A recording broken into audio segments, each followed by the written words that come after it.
Alright, hello, welcome to another video. It's going to be a build overview of the second character of the Mercenaries League that I've just gotten together and been crafting for the past, I guess, week now.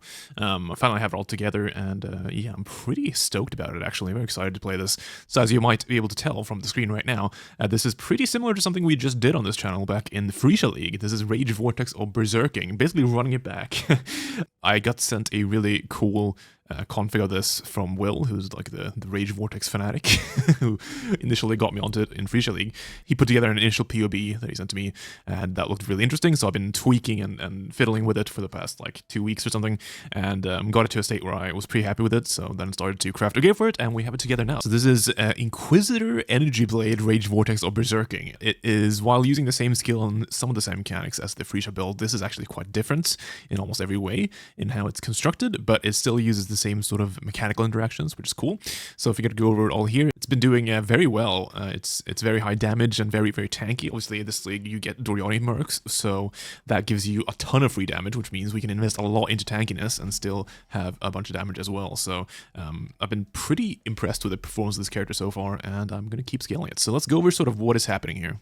So a primer is due here. I've already gone through how this skill works in the previous videos from Freesia League, but since probably a lot of people haven't necessarily watched those who are going to watch this video, I'll do it again because the skill works a little bit differently than a lot of other PoE skills. So Rage Vortex or Berserking right here is an attack melee skill, which basically you do a hit, and then if you have enough rage when you do that hit, it attaches a spinning blade around you that follows you around, sort of like a blade vortex or a righteous fire sort of effect. So you can see I've got rage right here, I do the hit, and then I get this thing around me, and it just follows you around, and it does damage ticks to everything around you. However, the general big problem with this skill is just how low damage it is. So if you look at the gem right here, you can see that it has an effectiveness of added damage of 72%, which is pretty awful. So on its own, this thing does basically no damage. However, due to the way this works mechanically, this number is actually a lot higher. You get a ton of damage out of this if you set it up correctly.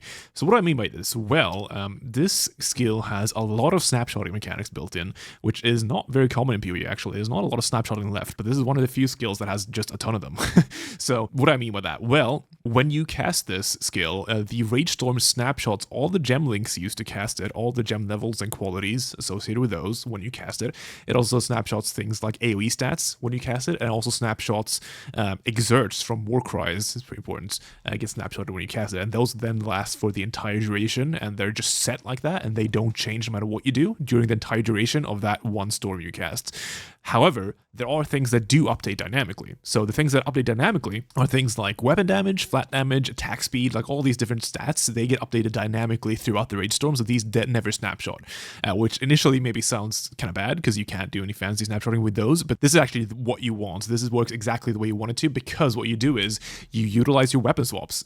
So I end up having a lot of builds that use weapon swaps for some reason, but this is one of those that uses it almost better than anything else, I think, because what you do is you get a 12-link weapon, sort of like this, the jewel foil I crafted a few days ago, that has just a bunch of these Elder and Shaper mods, which gives you basically different gem links. So socketed gems are supported by, some support. So you have a bunch of those here, and then you use a Squire, which gives you additional 3 links to your setup, and then you obviously have the 3 links from the original setup. So all in all, you get like 11 links of support on this one skill, which is pretty sick. And obviously when these all get snapshotted, so you always have these. And then the idea is you weapon swap to a different weapon set. That means you can use a different shield. You can use a proper sort of fat shield like this one, which gives you int and a bunch of ES and things like that. And then you get a different weapon. Normally you could have a really juiced like instacker weapon maybe or something like that. However, we are using Energy Blade. So Energy Blade is a buff skill that cuts your ES by a certain percentage and then gives you another weapon, which has added flat lightning damage depending on how much ES you ate up. So you can see that this character currently has a lot of ES. It has 33,566 energy shield.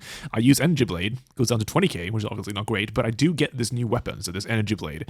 Obviously, white weapon, it only keeps the sockets from the other weapon you have, nothing else gets kept, but you get that massive added flat lightning damage, so 422 to 8.4 thousand added flat lightning damage. That is a lot of flat you get from Energy Blade. And this does not snapshot with Rage Vortex, this dynamically updates, so this works exactly as you want it. So as long as you weapon swap, you cast Rage Vortex, you weapon swap back, and then you E-Blade. So suddenly, now Rage Vortex has all this flat damage getting scaled by all those support gems, and suddenly it might be a little easier to picture how this thing ends up doing so much damage. But of course, this is not all. As I mentioned at the start, this does not only snapshot gem links, it also snapshots exertions. So exertions are from war cries, you use a Warcry and it exerts a certain number of melee attacks you perform after it, and they generally get some sort of bonus. So usually you use that with like slams or something, some slow hitting, big, powerful spell. However, since the snapshot, the buff you get from the exertion, they last for the entire duration of the Rage Storm. And this matters for a few different shouts. I'm using 4 shouts right now. So first of all, we are using the overexertion support, which gives you more damage per Warcry exerting them, which basically means that since I'm using 4 shouts, this is close to a 100% more damage support gem, which is very powerful. But also we obviously get the buffs from the Warcries. So what do you get from the Warcries? Well, none of them are like super huge except for a couple. So there's Battle Mage's Cry, which gives you base crit depending on the power of your shout, which basically just means the stronger enemies around you, the more power you get. Generally, the way this character plays, you don't actually get very much Warcry power. You generally just Warcry once at the start of the map when there's no enemies around. So this is generally just not going to give you too much. But then the big one is Intimidating Cry. This was what I used back in Frisia as well. This is the big one. Intimidating Cry gives the exerted attack full double damage. What this means is that as long as I have used an Intimidating Cry before pressing my Rage Vortex or Berserking, the entire duration, no matter what I do, the entire duration of this one storm that I've cast now that has been exerted deals full 100% double damage. So yeah, that's pretty powerful. So not only do you get all the gem links, you get all the flat from the E-Blade, you also get full double damage from Intimidating Cry, and you get the additional damage from the overexertion support with the 4 other Warcries. And of course, Infernal Cry gives you a little bit of Physis extra, which is a little bit of damage, but it's not a huge amount of damage. But the big one is definitely Tim. So these are the big snapshotting mechanics of the skill, and they make this tiny baby little 72% effectiveness of that damage skill into something that can do a lot more than that, which is cool. It's not like the most broken thing in the world. Of course, there are way better skills that do way higher damage if you start investing into them. However, I think this is just a very cool skill. You know, the playstyle feels very good. You get to have like a big RF around you that just deals 100 millions of damage, which is very cool. And I think this mechanically is very cool. And it is strong for sure. It is very strong. But obviously, it's not. I'm not saying like it's the most broken thing in the world. I don't want to do that, because obviously the base is still only 72%, but it gets scaled massively and becomes very competitive with other high damage skills.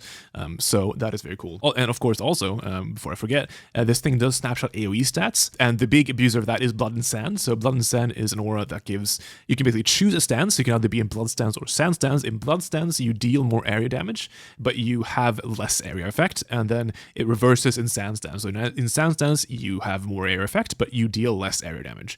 Because of the way this skill works, you can kind of abuse this with Rage Vortex in order to get the best of both worlds. So since this snapshots AoE stats, if you're in Sand stance when you cast your Rage Vortex, this snapshot the AoE, so now I can switch over to Blood Stance, and now I get that more area damage, because obviously this does area damage. So I get that more multiplier, while still maintaining the AoE from Sand Stance. So you can kind of get best of both worlds here. It's a little bit fiddly switching between the stances when you cast your Rage Vortex, but it's not too bad, and you get a lot more. Like these are like Blood and Sand is a powerful aura. It's not increased, it's more. So it's a more multiplier to both your AoE and damage. So quite powerful there, and you get to do both the things there without any of the downside, which is cool. So that is another case of abuse for the way this skill works. So that is very neat. But now after hearing all that, you might be a little bit worried about how awkward this playstyle is going to be, because obviously I'm talking about casting 4 different Warcries like this, and then casting your Blade Vortex and then weapon swapping each time. Obviously, this Rage Vortex lasts for quite a while. You see my uptime here is it's like 1.5 minutes, I think, per, or something like that, something in that range. But obviously, even if you have to recast those every single 1.5 minutes, that will still feel kind of bad. Luckily, that is not really how Warcries work. So Warcries exert multiple attacks, right? So you can see that the number here is the amount of exerts. So these stay basically throughout an entire map, which is very convenient and very comfy, because you don't have anything else that really exerts anything, so they just stay, and then by the time this is up, you can just recast your Rage Vortex, like your second Rage Vortex. All you need to do is when this is up, you just weapon swap again, you just recast it without having to do any Warcries. You just instantly recast your Rage Vortex, and it gets all the exerts anyway, because the exerts are still there from the previous cast. So that makes the whole process actually very streamlined and pretty comfortable to play. This can get messed up if you have a movement skill that is also exertable, so something like Shield Charge. But you see, I'm Shield Charging right now, and I'm not getting any exertions used up. That is because there's this Ringcraft. Warcries cannot exert travel skills. So as long as you have this somewhere, that gets fixed, and you can Shield Charge to your heart's content, or you can Leaf Slam, or you can do Whirling Blades, or anything like that. So that fixes that. So that is actually pretty neat in how that works, and makes the whole sort of experience of playing the skill actually a lot nicer than you might think. It's pretty smooth. Obviously, it's a little bit fiddly. You do have to weapon swap, but it's just a play. Like, I don't mind that, and I think the mechanical interactions going on here are just so fun and so cool to think about, and you actually get really rewarded for abusing them. So I always was a really big fan of this and the way the skill works. So I've been having a lot of fun with it, and I think the setup is actually quite a bit smoother than the Freesia setup with Indigon and Mana Storm, because you don't have to worry about any of the mana or any of the Indigon stacks or anything like that. Obviously, we eventually fixed that in the Freesia build, but here there's just none of that clunk really. The only clunk is having to cast 4 War Cries at the start of the map and maybe do a stand swap if you feel like doing that. But of course, there are other downsides with Rage, Vortex, or Berserking. As you might be able to tell from the name, this thing drains rage. I haven't really focused on this just yet, but yes, it has a rage drain portion of the skill that drains your rage at an increasing rate over time. It works basically exactly the same as the Berserk skill does, if you're familiar with that, just at a slightly slower pace, just because it starts off lower and then keeps increasing. It's not an exponential increase, but it does increase, and eventually you won't be able to support it. So it always does run out, but it's not exponential, so you can make it last quite a long time. So how do we counteract that? Well, in Freesia League, we had the Whisper Ascendancy, which gave you rage for spending mana. So we did that with a big spend loop where you just kept spending mana, which gave you a bunch of rage, and that was cool. However, obviously we don't have that specific thing anymore because Whisper is not in the game anymore. So what we do is we use the old style. So people have been playing Rage Vortex for years now, and generally the way you do it is with Chainbreaker. So Chainbreaker is a lethal pride keystone if you get a Koya, which makes mana recovery from regeneration instead apply to your rage, basically. And then what you do is you stack a bunch of mana regen in order to get a ton of rage regen. And then this also adds a base rage cost to all your skills. We are using this in combination with Templar in order to get a bunch of rage regen. So what we're doing is we are stacking both int and mana. So this is an int stacker. Surprise, surprise, I'm stacking a stat. But yes, we are stacking intelligence. I have about 2,500, nearly 2,600 intelligence right now. This obviously gives you a bunch of flat mana, and then have some mana nodes on the tree. And I'm also Forbidden Flesh and Flaming Sanctuary of Thought from the Hierophant. Not only does it give you a bunch of ES, it also gives you base mana regen. It didn't used to do this. It was changed this league to give you base mana regen instead of a reservation, I think, or something. I forget what this did before, but I know it was generally a nerf. But for this character, it's actually a buff because scaling your base mana regen is actually very good. So this combined with the stuff we have on the tree, and then also the int, and also I have one of these reflected rings. So this one took a while to get. Crafting reflected jewelry is a lot of fun. He said sarcastically, but yeah, we have one of these which give a bunch of % increased mana regen as well, so that is pretty cool, and this obviously gets reflected. All this together makes it so that this character right now has about 50 rage regen per second, I believe. It could go even higher, but I decided to drop a little bit of it. But basically this leads to each rage vortex having about a 1 minute 30. I haven't actually done the exact math on that, something like that, which is pretty sick. It's higher uptime than it was in Freesia League, for example. You have to cast your Rage Vortex a lot less now, which I find to be very cool. So that is another avenue in which this character just feels more comfy than the last Rage Vortex one we did. So that is how we are solving Rage. There's a little bit of fiddliness because interestingly enough, Chainbreaker does add that base rage cost for your skills. This base rage cost actually gets affected by support gems cost multipliers. What that means is that my Rage Vortex or Berserking right here has a base rage cost of 26, so I can't cast this unless I have over 26 rage. This means, if you're paying attention, because this thing only works and only gets you the Rage Storm if you have 10 rage, this means that you need to have over 36 max rage in order to even use this, and obviously the base max rage is 30. So what you need to do is you need to anoint battle stance, otherwise you literally cannot use the skill, because battle stance gives you 10 max rage. This puts your max rage as 40, which means that you can't actually cast this, because obviously the base cost is 26, and then you need 10 on top of that in order to get the rage storm, so you need 36 rage total. So you're basically stuck in anointing battle trance, but not a huge deal anyway, because Battle Trance is just like a good anoint to have. 10 more rage is just good, so just an important note to keep in mind. Another cool thing we could do this league is, because Rage Vortex of Berserking has a life cost to it, before this league you could never do it with a CI, because you had to have some life in order to pay the life cost. So that's why, for example, last league we were doing life, and any league before that, but where people were playing Rage Vortex of Berserking, they were always life-based, because you need to be able to cast it. This is the same interaction that Forbidden Rise of Soul Sacrifice has, which is very popular in this league, so you're probably familiar with it, and you're probably familiar with what I'm about to say, because there's this new amulet. So Whispers of Infinity lets you now go CI with this skill, because this changes all skill costs into energy shield instead of mana or life. So the life cost from Rage Vortex of Berserking becomes an energy shield cost, which means that now we get to run CI and get all the benefits there. So that's a huge layer of tankiness, and also this amulet is just good on its own. It gives you a bunch of flat max energy shield and fixes your mana cost elsewhere, and also I guess you actually do get a bit of added chaos flat, because we are stacking a bit of mana, so I have, you know, around 5,000 mana. So I actually do get a little bit of added chaos flat, so that line isn't like super dead. It's not very much, but yeah, obviously it has the reduced max mana, which is a little bit annoying because we are stacking mana. We do like max mana, but way worth it, of course, in order to be able to run CI. Whisper Infinity, very good, very nice. Lets us go CI, get all the defensive benefits of CI, and yeah, not much downside. Very cool amulet. So yeah, that's sort of the overview. Otherwise, this character is an int stacker. Surprise, surprise. We are stacking int, mainly doing that via these large clusters. It's very hard to beat these sort of large clusters right now. They're very, very efficient. The int all attributes max energy shield clusters, they're super good because obviously all of these stats scale our damage because we are using energy blade, which makes our, you know, energy shield directly buff our damage, and then obviously int gives us damage and also gives us energy shield, so super efficient. And then I'm using one extra cluster down here, which instead of all attributes has all res, because resists are kind of tight actually on this build. You can see right now I'm like I'm exactly on 90 with fire and then a little bit over on the other ones, so yeah, a little bit tight on that right now. So I'm using one cluster with all res and then the rest with the all attribute int. That is where we're getting most of our stats from. And yeah, the way this character benefits off int scaling, as I've gone over sort of in separate pieces, but just to tie it all together, obviously int gives you both mana and ES. Mana gives us rage regen, also gives us sort of ES with the Sanctuary of Thought nodes, which is nice. And then also we are gaining percent energy shield with our int. We have a lot of flat energy shield from Whispers, from Discipline, and from our cluster jewels. These give a ton of flat. So we have a ton of flat from that gets scaled by the percent from our intelligence. And then that directly scales our damage because of E-Blade. So E-Blade obviously gives you more flat depending on how much energy shield it eats. That is how our int scaling affects our damage. So as always with stat stackers, the stat we're stacking gives us both defense and damage very efficiently. And this also even gives us resource generation, which yeah, int stacking is very, very good for this character and works very well. So defensively, otherwise we are 90 auras for Alimid. So Alimid, we are getting 90 auras from melding, very classic setup. So melding on the flesh, and then using a topaz, and also I'm running right now Purity of Lightning of the amulet.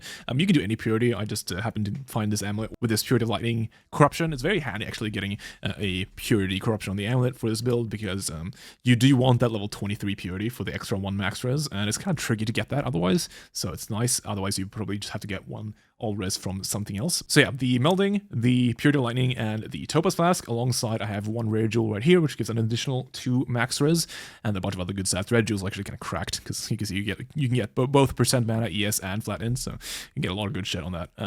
But yeah, so I have that, and that together gives us 90 all res through the melding. We also have endurance charges from on kill off of this lethal pride, so this gives us endurance charge on kill from this node right here, which is cool. That gives us for mapping a bunch of endurance charges, and for a single target like on boss, I'm just using straight up enduring cry. Since I'm not really casting anything while bossing anyway, or like while actually fighting, I figured just actually manually casting a cry every once in a while is fine in order to get our 3 charges. It's not that bad at all. For frenzies, I don't currently have a single target frenzy set up. I'm thinking about maybe setting up the Merc to do that, but for just clear, you get frenzies off Blood Rage, and I'm working on getting frenzy single target. Probably gonna try and do some Merc stuff with that, but we'll see if I can figure out something slick to do with that. As for the Merc, this is what I'm currently doing the Merc. So we're using the Kineticist because you can wear all the gear, and obviously we're doing Doriani things. So Doriani, I mean, I don't need to go over this. Everyone's using this. If you're doing lightning damage this league, you are probably using this. It gives the enemies minus 200 lightning res, which is very good, and we're getting that through a bunch of reflected rings. Obviously, I'm using Purity of Lightning, which affects the Merc, which gives the Merc extra lightning res, but the way you counteract that is you just get better rings. So I have pretty cracked rings here. This gives 132 minus lightning res, and this gives 158. So together that counteracts my my purity. You can see if I turn my purity off, so now it has minus 270, but then I turn it on and it is still at 200. So you just need to get the Merc up there. So otherwise for the Merc, I'm currently using Replica Albrons. You need some way of dealing with Reflect. There's an easy way of making your Merc Reflect immune. It's quite nice because obviously it makes her deal no damage. I believe it still counts as her hitting, so I believe it still triggers Soul Ascension, which is the gloves I'm using. If you're not aware, Mercs use the Mob Soul Eater, which means that if you get enough Soul Eater stacks on a Merc, they get basically immortal. This is what the Valor runners are doing for their Mercs, they're just letting the Merc ramp on some target and then waiting until they get enough stacks to be immortal, and then they just do the entire map. So I figured, why not run that? That seems pretty good. I believe that still works with Albrons, because while you can't do damage, I believe she still counts as hitting the enemy. I think that's how it works. I'm not sure. But yeah, I believe that works. And then for the belt, I'm using Counts Biting, gives you a little bit more Physmit. Not a huge amount of Physmit on this character in general. You're basically relying on endurance charges and just a big hit pool, which is fine. You are pretty tanky to Physics, but not massively. So getting the extra little bit from Counts Biting is nice. And Defiance for recovery. You could also do Perkle's Toe for the lucky damage. It's quite a bit of extra damage if you really need that, but personally, I didn't find that was necessary. You have so much damage anyway on this character right now that I just dropped that for Defiance of Destiny, because obviously if this Merc dies, you're doing a lot less damage. It's like 8 times less damage or something like that. So you don't want her to die. So I'm using that and together with some beefy shields to hopefully make her a little tankier. I'm still working on this. Might try and get some recoup on rings. I hear recoup's pretty good as well, so I might try and get that on 1 ring, but we'll see. And otherwise, I do have a guard skill. I'm using Immortal Call right now on cast damage taken. You could do something else with this as well, but Immortal Call is pretty good. We do have endurance charges, which buffs the duration and the effectiveness and makes you pretty tanky, so that's pretty nice. I also included a Frost Shield here as sort of a defensive cooldown if you do feel like it. So if you really need to be tanky, you can just pop a Frost Shield down and stand that for a while, and you get quite a bit tanky, which is nice as well. And something I forgot to mention earlier, a benefit from having all your actual damage links in your offhand setup is that you gain functionally 6 gem sockets, right? Because most builds don't really use their offhands. I mean, they might level gems in them or whatever, but they don't actually use them. So we are fully using them. Like our full 6 link is in this offhand setup. So we just get the 6 free gem sockets, which is pretty big because you can use, I mean, first of all, you can just fit in more gems, which is more character power functionally if you know what to do with them. And also you can do something like what I've been doing here. You can see that a lot of my pieces of gear have abyss sockets on them. This is from hollow fossils, so it's from fossil crafting. You can make any piece of gear have an abyss socket if you so wish, and I've done that on 3 of my gear pieces. So I have 1 on my gloves, 1 on my chest, and 1 on my boots. These are actually the boots that I crafted earlier on this channel. I actually get to use them now, which is nice. But yeah, abyss sockets are nice because obviously you can get some cracked things on them. Like you get a bunch of flat ES into mana. This is like the ideal 3 stats you want on these, and then I'm just using it to fix some res, and then also to get some phasing on kill, which is nice. A little bit of comfort layer right there. So yeah, super nice there. You get functionally 6 extra gem sockets, which you can then use for either abyss sockets or just having more links, which is very, very cool. So yeah, it's a neat little thing there. So I guess let's do a full sort of gear overview, shall we? So yeah, as I mentioned, the core setup is the link weapon and the squire. So the squires are very cheap, obviously, right now, and they're very nice. You get a bunch of use out of these. The 8% quality to support gems actually is relevant because you're scaling the support gems, and the quality on them do get snapshotted. So that's quite a nice mod actually on the squire, which usually doesn't matter too much. And then you can get a pretty decent corruption on here. Right now, I basically just have a +2 AoE one. I think the best would be like +1, +2 or something like that. You basically just want gem levels. AoE gem levels are good because you can put your awakened increased area effect in here, which gets scaled, and also you can scale your polarize with this. Gives you a bit of damage, bit of AoE. It's quite nice. And for the link weapon, I've crafted these on the channel before, but the crafting process has gotten a lot more miserable since they changed recombinase this league. So you used to be able to use a bunch of exclusive modifiers on like meta mods and things like that in order to make crafting one of these weapons very easy, or relatively very easy, like 100 div and a bit of time. Not that easy anymore. So they did a bunch of changes with the recombinators this league. The gist of it is that all the crafted mods, no matter how many you have on, count as a singular mod in the mod pool for recombinators, which means that you can't really do crafts for exclusive mods anymore, so you can't use any of the old techniques for making a link weapon very easily. So making one of these is really miserable right now. I think the most efficient way is to just basically ladder craft the suffixes first. So you get a bunch of sheep or elder bases, you all spam or chaos spam or something in order to get one of the suffixes, and then you get another one with one of the suffixes, you slam those together in the recombinator, hope both keep, and then if they keep, you slam that one together with like another mod, hope that keeps. You basically just do that forever and ever until you hit one with all 3 suffixes. So you do that, and then you do that again. So you have 2 bases with all suffixes done, and then what you do is you lock suffixes and reforge influence until you hit one of the influence prefixes, so either 40% more attack damage or elemental damage with attacks. So you do that over and over again until you hit one of those, which is probably going to take a while because they are pretty rare. It took me quite a while, and obviously you can't fill each time you do this, and if you fill, then you're very sad. So you just have to hope not to do that. But the goal is to get 2 bases, both with the suffixes done, and then each one has one of the prefixes. And then you craft on a mod on one of them, and then you literally just slam those together in the recombinator. And that is what I did. And I believe the success rate of that is like, I don't know, 15%. I like a napkin math, that might be wrong, but it's not very high. And obviously if you lose, you lose, and that doesn't feel very good, but I did happen to win eventually, so yeah, it is a craft you can do, but it is pretty miserable, so you might be better off just buying one of these or something like that, but yeah, that is how I did it. So yeah, we have one of those, and this together gives you a bunch of links and makes the skill very powerful. As for the main hand, I have an influence shield, so Crusader Hunter. I don't think I'm actually getting any Hunter mods from this. Hunter is basically just for the potential of using Bound by Destiny, so I am using that jewel now. So Bound by Destiny is a new jewel this league. It basically gives you a bunch of things if you have different influences on your gear. The main one we're getting from this is the 2 Crusader one, which gives you 15% intelligence, which is also very good. The reason I put Hunter influence on this one is I want to eventually use the Hunter 4 piece here, which I have on my jewel, so 10% of elemental damage taken as chaos if 4 Hunter items are equipped. Obviously, this means that basically you just take 10% less elemental damage because we are CI, so the chaos damage doesn't apply. So it's actually very strong, a lot of mitigation. However, very tricky to get. I'm not there right now. That's like an Omega and legal, because I think that would require actually getting a Hunter influence mage blood, which that's not an easy task, but yeah, that's something to do in the future. But that's why I put Hunter on this. You don't need to do that. Basically, I think all these mods are available on a Crusader mod. But yeah, it's basically just a fat suppression shield. Captain Lance made a similar one for one of his characters in this league. The recover energy shield on block is a big one. That is gives you a lot of sustain because we are stacking a bit of block. I believe I'm a 50-50 block and spell block, which with this amount of ES is pretty good. Especially with this recover, so it gives you sort of a mini Aegis type effects, which is very, very powerful. And then for the main hand, obviously if you Energy Blade, it just replaces your main hand. The only thing that's kept are the sockets, so you could get a main hand with an Abyss socket, for example, and the Abyss socket will be kept when you E-Blade, so you could do that. I personally actually need the gem links right now, so I haven't done that, so I actually ended up removing the Abyss socket from this weapon. But otherwise the main hand doesn't matter. Like, this is just literally nothing. I should probably scour this just for fun, but yeah, it's just sword. It doesn't matter because it gets replaced by the Energy Blade. As mentioned, we have a Reflected Ring with Int, Multi, and Mana Regen. Mana Regen is the big one there, and obviously the Int as well. And then having the crafted War Cries can exert travel skills, it's very nice on this. Not only because, obviously, it works very well with the build, as I mentioned earlier, but also, because when you do actually craft these reflected rings, you do want to put on mods that can't be changed in order to just up your odds. So that's why, you see people put Aspect of the Crab and stuff like that on rings when they reflect them, because those mods add to the pool, but they can't actually, like, it doesn't matter if they're positive or negative, nothing changes. And this crafted mod is the same thing. It doesn't matter if it's positive or negative, nothing changes, so it just ups your odds of hitting what you want. So it's a nice one to put on reflected rings just to begin with, but it also benefits you, which is nice. There is a setup with this character where you do the Soul Eater ring. You can do that. I believe it should work just fine, but it was a little bit too much investment for what I got out of it when I PoE'd it. But you can set that up to work, so you'd probably Hex Touch Shield Charge, but yeah, you can do that. I decided not to, instead just Colonist Touching my Reflector Ring. Then for the Amulet, I'm using Wisp of Infinity, as I mentioned, for the many reasons. CI, bunch of ES, etc. Corrupted for % int is nice.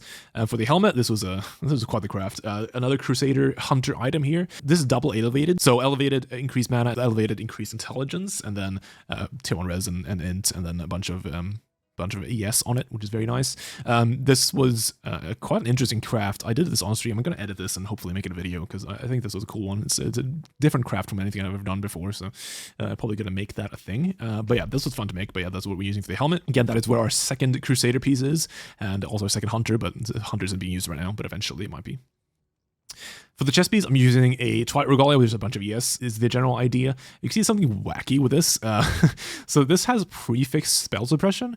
This is a little bit, I don't know, it's not like bugged, but it's just an oversight from this league. So this league, they changed veiled mods, so you can just right-click veiled items in order to unveil them, and I think some part of that made them accidentally include some legacy veiled mods at the very start of the league, and this is one of them. So this is prefixed spell suppression, which is a veiled mod, and adds 21% spell suppression to the prefix slot. So at the start of the league, you could just unveil this on body armors, I believe.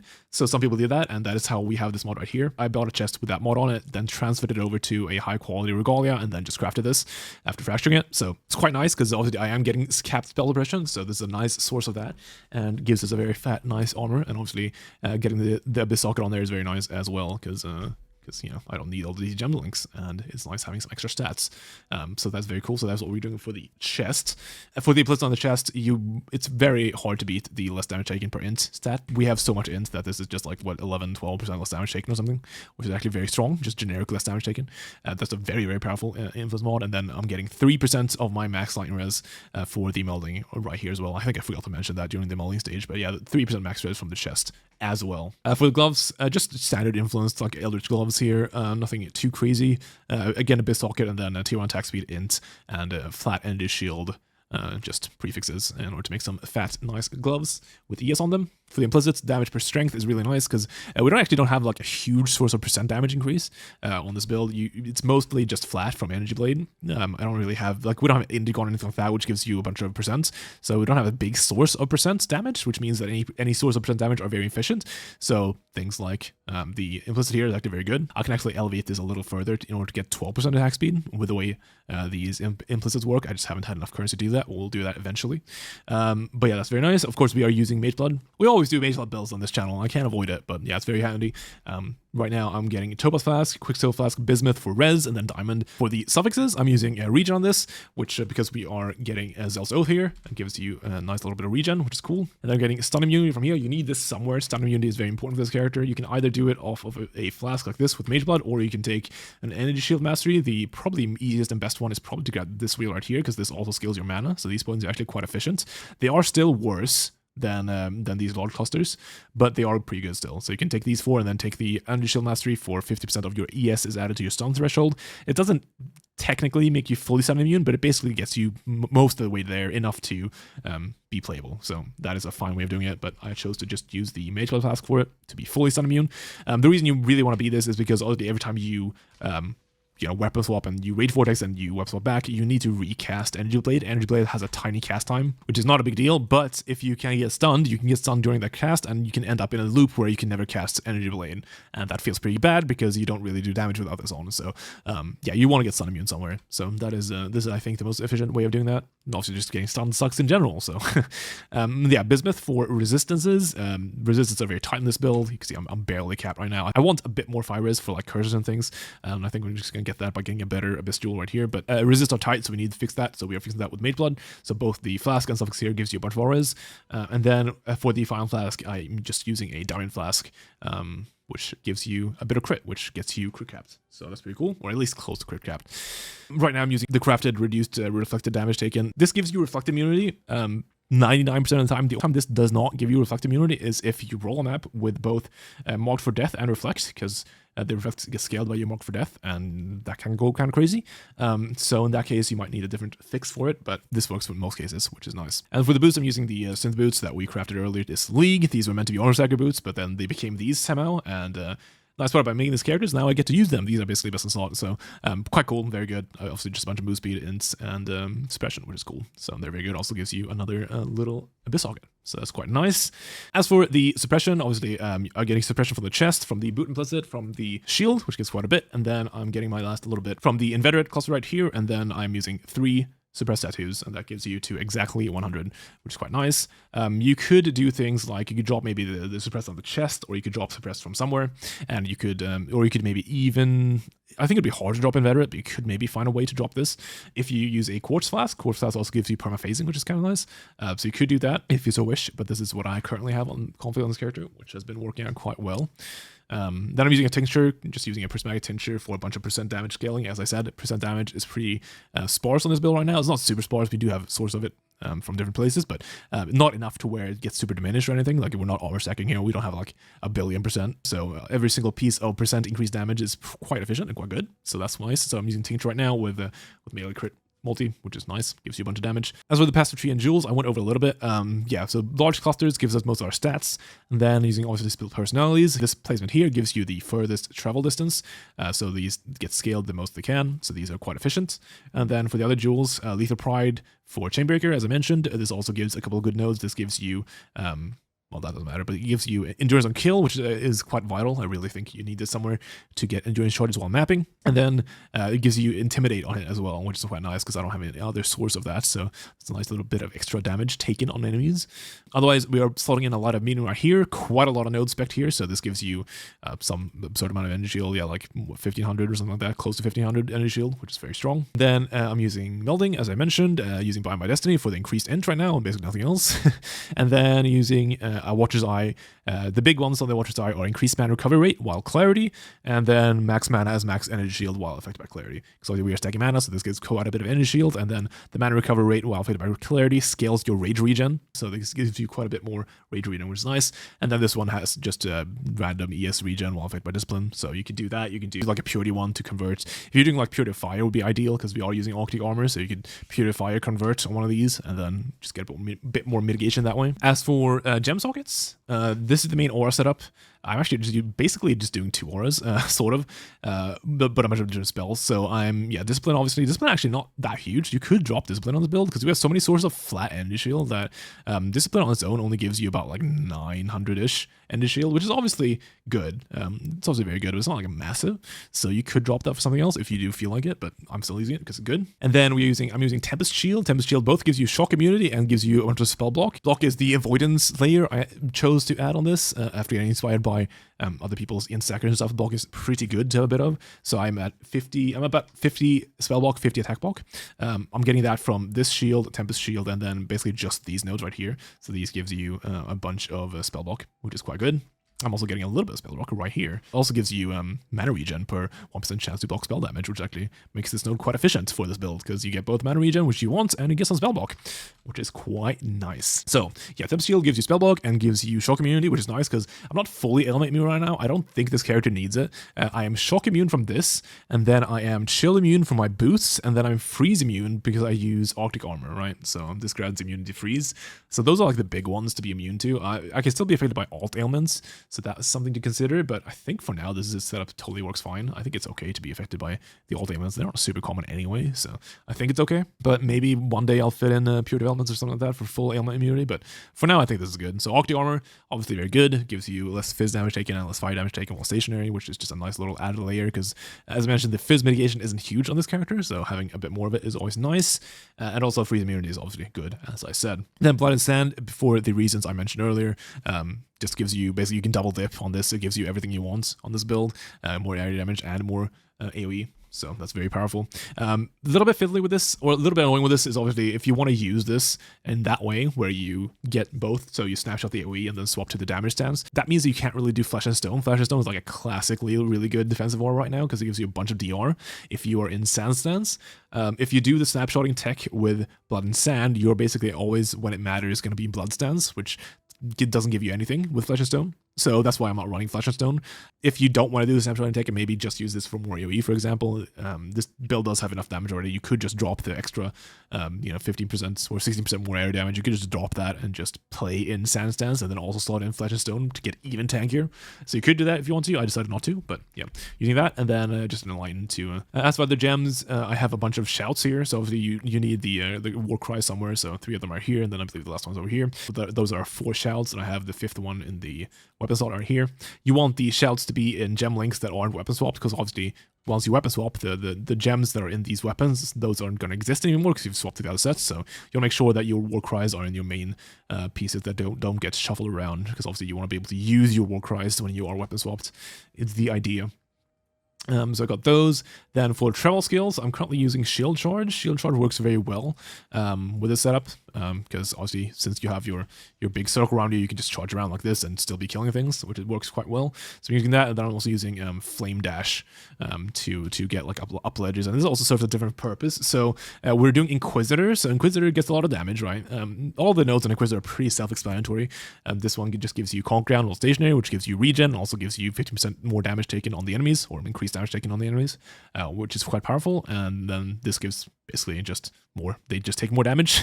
And then Righteous Providence gives you some crit, which also basically is more damage, also gives you 50 flat end, which is quite nice.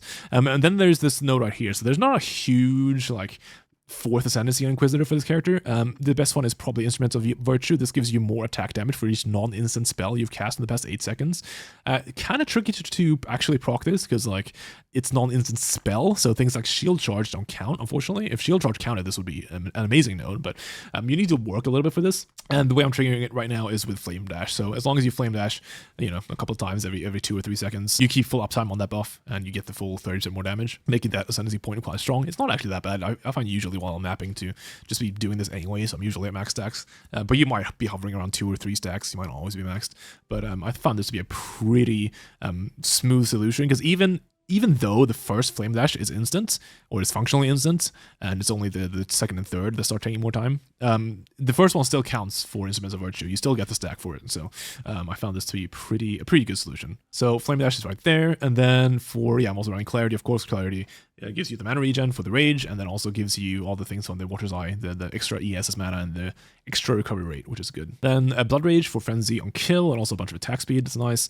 And then we have an Energy Blade linked with Enhance. So Energy Blade quality is actually really good, because the quality gives you more maximum energy shield, so basically makes it reserve less, sort of. You can sort of think like that. So you want to scale the quality of this. Ideally, I would get an Awakened Enhance, which basically makes it level 5 Enhance for even more quality, but those are a mirror. So I haven't got one of those yet, but you want to get as much of that as possible. So yeah, that's why this Enhance is in here, because it gives you a bunch of energy shield functionally. If I remove this, for example, you can see that I'm gaining, close to I'm gaining straight up 2,000 energy shield from this, which is pretty good. Blood Rage is in this link because Blood Rage quality gives you attack speed, so having it in the same link as Energy Blade also gives it access to the Enhance, which is nice because it gives you a little bit more extra attack speed. And Blood Rage is another one of those skills that you usually couldn't use with CI, because it has a life cost to it, as you can see up there. But obviously with the Whispers, you can now use Blood Rage with CI. So yeah, Whispers, pretty broken amulet, pretty cool. Broken in a fun way, I should say.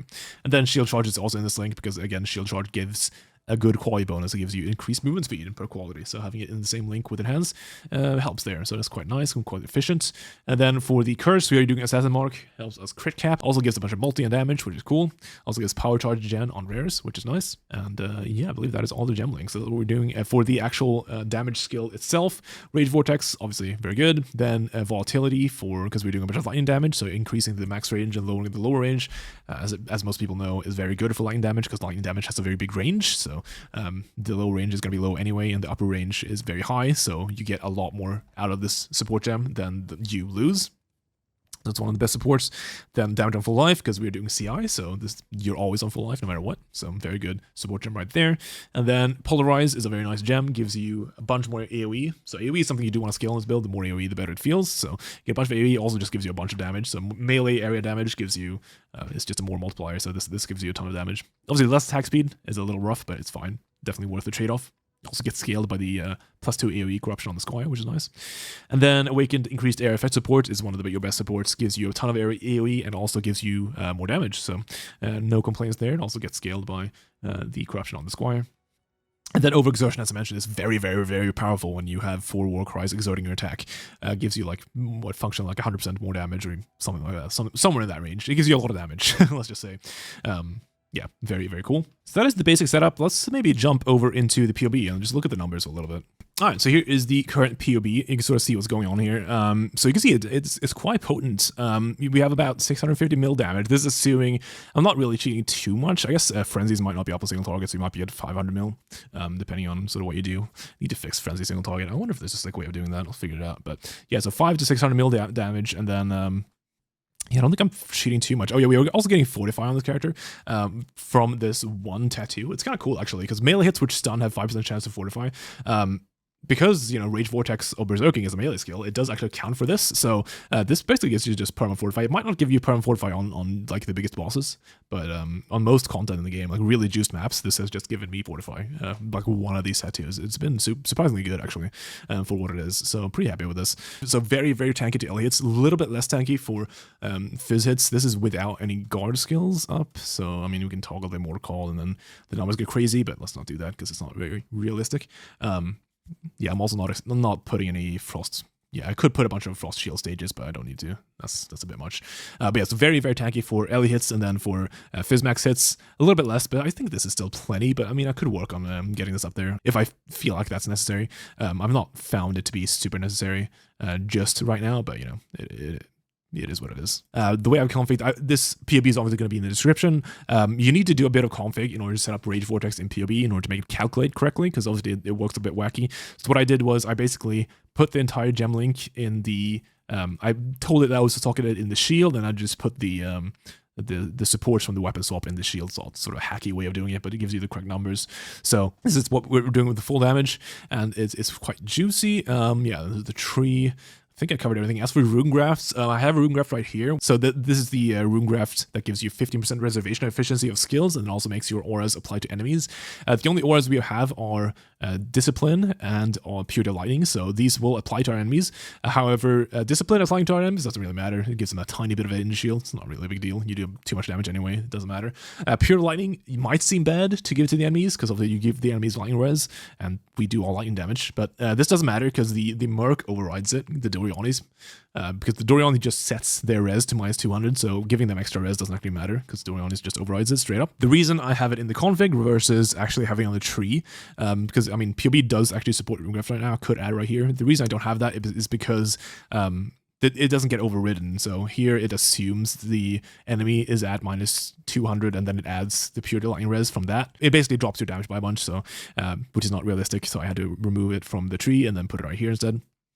So yeah, that is the only rune graft I'm using right now. I kind of want to use the warped rune graft with the warp, which is the faster debuffs on you and then the slower buffs. It's a really good rune. It feels really good to use, and you could put it like right here or something. But I'm currently point start. I mean, you could just cut one of the passive, like you could cut that point, for example, and grab it and just put it right there, which is nice. Yeah, and also if you're curious, the way I'm solving accuracy, so accuracy is a thing you need to solve. The weapon swap does not snapshot things like hits can't be evaded. That does not snapshot or anything, so you can't just put hits can't be evaded on your link weapon and then be done with it. You need to solve accuracy somehow. Luckily, that's pretty easy. All you need to do is take the accuracy mastery that gives you accuracy rating equal to your intelligence. This gives you like infinite accuracy, so this covers you because obviously we have so much intelligence that you won't ever need accuracy ever again. So it's just an investment of 4 points, and also gives you some points here under the lethal pride, so it gives you another little thing you can get some nice notable on. As for the hit pool, if you're curious why this is infinite, it's just the same thing you get when you have an Aegis on. It's the recover on kill. The reason this happens is because the default damage, I believe, a series of small hits that have like mixed damage. So with small hits that deal not huge damage, if you have enough ES on block, you can just take infinitely of those because you'll just keep recovering. But obviously, if you want the actual number, you can just go in here and you can press disable the HP gain on block / suppress, and then you get the actual numbers if you so wish. But yeah, don't like to get super baited by the infinite hit pool. It's not an invincible character or anything like that. It's just the way recover ES on block works. As for block numbers, you can see that we are currently at 4352 for block chance and spell block chance. Obviously, we're not capped or anything like that, but it is still pretty good. Can go higher. There are places you can get more block chance, but for now, I've been feeling this to be enough to be very comfortable. And yeah, I'm going to run this for now. So there's some stuff you can do over here. I've not done that yet on this character. For now, I think 4352 is okay. Might end up investing more into that later. We'll see. But for now, I think this has been fine. Yeah, otherwise, I think it's fine. This character is pretty cool. I've been very happy with it. Yeah, so pretty speedy as well, which is nice. You could also run phase run on this character as a movement skill. Instead of like shield charge, you can run phase run, which works pretty well. You can just slot that in the helmet slot to get the enhance on it. That gives you quite a bit of move speed too. So that is very cool. And just to explain some of the sort of stranger things in this PoB that I had to put in to make it more accurate, you can see the gem levels and qualities on my main skill here are a little bit wacky.